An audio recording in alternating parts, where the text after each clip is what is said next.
안녕하세요, 대시입니다. 애플 제품을 좋아하시는 분들이 손꼽아 기다리시는 9월이 왔습니다. 9월은 애플의 스마트폰인 아이폰, 그리고 그 외에 애플워치, 아이패드 등등의 제품을 공개하는 아주 큰 이벤트를 전통적으로 진행해 왔는데요.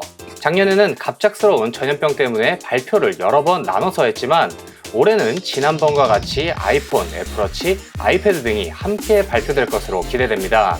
그래서 오늘은 올해 9월에 출시될 것으로 예상되는 아이폰 그리고 애플워치에 대한 유출 정보를 정리해 보도록 하겠습니다.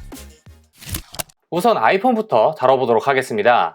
이번에 출시될 아이폰의 라인업은 작년과 같이 프로맥스, 프로, 미니, 일반 모델 이렇게 총 4가지 모델로 나올 걸로 예상되는데요. 미니의 판매 부진이 아무래도 팬데믹 사태 때문에 부진하다 판단했는지 미니의 판매는 유지할 것이라는 의견이 있습니다. 그 다음으로 이름은 아무래도 아이폰 13으로 정해지는 것 같습니다. 지난 28일 유출가인 듀란리가 해당 사진을 업데이트했는데요. 이 이미지는 아이폰 13이라고 써있고 화살표가 있죠. 이걸 제품 상자를 봉인하는 데 사용하는 스티커라고 주장하고 있습니다. 근데 아이폰 저렇게 개봉하는 거 아니죠? 여튼 대부분의 매체에서 차기 아이폰의 이름을 아이폰 13으로 기정사실화하고 있는 것 같습니다. 그 다음은 제가 개인적으로 기대하던 터치 아이디입니다.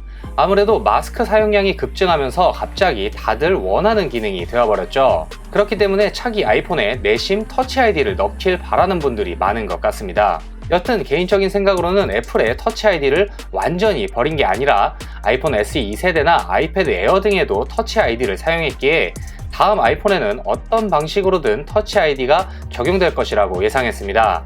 그 중에서도 전원 버튼이 아닌 화면 내부에 센서를 숨기는 방식으로 터치 아이디를 적용하길 바라고 있었습니다. 외신에서도 애플이 이 기능을 계속해서 연구 및 개발은 한다고 했고 이 정도면 달려 나올 줄 알았는데 23일 마크 거먼이 터치 아이디가 적용되지 않을 것이라고 예상하고 있습니다. 이는 원래 터치 아이디가 적용될 것이라는 의견을 갑자기 바꾼 것인데요. 이번에 추가되지 않는 이유로 꼽는 것은 크게 2가지인데 애플의 주력 기술로 사용하기엔 아직 완성도가 부족하다는 점, 그리고 애플워치를 사용해 잠금을 해제할 수 있다는 것 때문에 애플이 크게 압박을 느끼고 있지 않다는 점이 있습니다. 터치 아이디가 없는 것이 아쉬운 와중에 유출가인 존 프로서가 마스크나 안경을 쓰고도 페이스 아이디를 사용할 수 있는 아이폰의 주변 기기가 테스트 중이라는 의견을 남겼는데요. 이것을 간단하게 설명하면 아이폰에 해당 케이스를 사용하면 마스크를 쓰고 있는 상황에서도 페이스 아이디를 사용할 수 있으며 현재 이 기기는 애플 직원들에게 테스트 중이라는 의견인데요. 그러니까 애플에서 무려 페이스 아이디를 마스크 끼고 쓰려면 저런 케이스를 사야 한다는 거죠. 애플이라면 이런 발상을 할 수도 있을 것 그리고 존 프로서는 이런 단서를 붙였는데요. 케이스가 출시되지 않는다면 추후 소프트웨어로 추가할 수 있다 라고 말이죠. 애초에 이게 말이 안 되는 게 추가 카메라를 사용해 이 기능을 사용해야 한다면 그 이유는 소프트웨어의 힘만으로는 부족하기 때문에 추가 기기를 장착하는 것인데 기기가 출시 안 하면 소프트웨어로만 출시한다 라는 것은 애초에 추가 카메라의 힘이 필요 없다는 이야기 아닌가요? 아닌가? 내가 잘못 알고 있는 건가? 여튼 이 소식은 해당 댓글로 요약합니다. 마지막으로 카메라 성능인데요. 마크 거먼에 따르면 애플은 전문 비디오그래퍼를 위해 프로 라인에서 카메라 성능 개선을 한다고 합니다. 이 기능은 인물 사진 모드의 비디오 버전이라고 하는데요. 이 모드를 사용하면 인물에 초점을 맞추고 배경은 흐릿하게 처리할 수 있다고 합니다. 그리고 프로레즈 비디오 형식으로 녹화하는 옵션을 추가할 계획이라고 하네요. 사진의 경우 모양과 색상을 개선하기 위한 필터 시스템을 개발하고 있다고 합니다.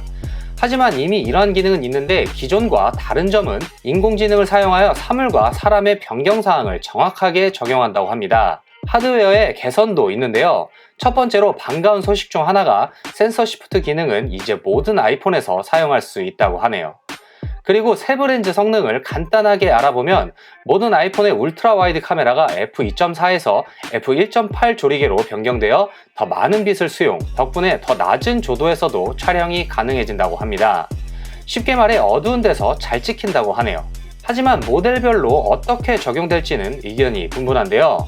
밍치버는 이 개선된 카메라가 프로 시리즈에만 적용될 것이라고 보인다고 했고, 로스영은 아이폰 13 모든 시리즈의 카메라 성능이 현재 아이폰 12 프로 맥스의 카메라 센서를 사용하여 저가형 모델의 전반적인 개선을 가져올 것이라고 합니다. 대강 쉽게 정리하면 모든 모델에 센서 시프트는 적용하지만 일반 라인은 전작인 아이폰 12 프로 맥스와 비슷한 사양의 카메라, 물론 렌즈는 2개지만요. 그리고 프로 라인은 좀 더 개선된 카메라 정도로 보면 될 것 같습니다. 그 외에 기정사실화된 점은 좀 더 작아진 노치 적용, A15 칩셋 적용, 120Hz 적용, 좀 더 커진 배터리 정도가 있습니다. 얼마 전 갑자기 화제가 된 위성통신을 이용해 셀룰러 및 와이파이가 없는 상황에서 비상으로 아이폰을 쓸 수 있는 기능이 화제가 되었는데요. 이 기능은 이번 아이폰에는 적용되지 않을 것이라는 의견이 지배적입니다. 그 다음은 애플워치에 대해서 이야기해 보겠습니다. 이번 애플워치는 4세대 이후 세 번째 나오는 모델이기 때문에 폼팩터의 변화가 이루어질 것으로 기대되는데요. 특히 24일 웨이보의 새로운 애플워치 사이즈에 대한 정보가 올라왔습니다. 우선 기존 40mm 및 44mm 대신 41mm 및 45mm로 커질 걸로 예상된다는데요.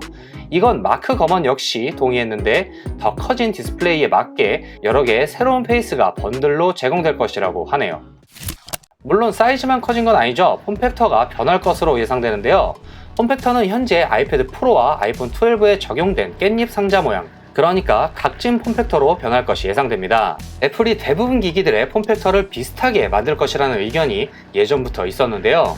현 시점에서는 아주 높은 확률로 적중할 것처럼 보이네요. 그리고 운동선수처럼 극한의 상황에서 애플워치를 사용하는 사람들을 위한 좀 더 견고한 새로운 모델을 발표할 수도 있다고 하는데요. 이것을 내부에서는 익스플로러 에디션이라고 부른다고 하며 충격 저항 및 보호 기능이 추가로 포함된다고 합니다. 그리고 애플워치를 사용하면서 불만인 부분이 하나 있는데 바로 배터리죠. 이번 애플워치 7세대에서는 새로운 S7 칩을 사용하는데요. S7 칩셋은 양면 기술을 사용해서 시계 내부에 다른 설계 공간을 늘렸다고 합니다. 그로 인해 좀 더 커진 배터리 및 새로운 건강 센서의 추가를 기대할 수 있다고 합니다. 건강 센서에 대한 이야기를 하자니 새로운 건강 센서가 어떤 게 추가될지 궁금한데요. 이제까지의 경우를 봤을 때 아직까지 새로운 건강 센서가 어떤 게 추가될지는 사실 정확하게 알기 힘든데요. 애플은 애플워치로 피부에 구멍을 뚫지 않고 당뇨병을 체크할 수 있는 기술을 연구 중이라고 합니다. 이 기능은 애초에 애플워치 7세대에 추가될 걸로 예상되고 있었지만 블룸버그에서는 이 센서가 몇 년 동안에는 장착될 일이 없다고 합니다. 게다가 규제의 문제도 있는데 애플이 아무리 수년간 연구했다고 하더라도 미국의 규제를 넘는 과정도 있고 국내에서는 예전 심전도처럼 있어도 못 쓰는 기능이 될 가능성이 높죠. 그러니까 가령 애플워치 7세대에 이 기능이 추가된다고 해도 국내에서 바로 쓸 수 있는 확률은 매우 낮을 것으로 보입니다. 하지만 체온 센서 정도는 추가될 확률이 높다고 합니다만 블룸버그에서는 내년에 출시될 것으로 보고 있습니다. 이번 애플워치는 폼팩터의 변화 말고는 크게 추가될 것이 없어 보이는데요. 대신 오랜만에 폼팩터의 변화가 있다는 점에서 충분히 구매 욕구가 당깁니다. 그 외에 이번 9월에 발표될 걸로 예상되는 제품이 더 있는데요. 다음 영상에서는 그 외에 다른 제품들을 한번 알아보겠습니다. 이번에 출시될 애플의 다른 제품이 궁금하시다면 저희 채널 구독 한번 눌러주시고 오늘 영상이 새로운 정보를 알아가는데 조금이라도 도움이 되셨다면 이 영상에 좋아요도 한번 눌러주시길 바라겠습니다. 그럼 오늘은 여기까지 하도록 하겠습니다. 감사합니다. 대시였습니다.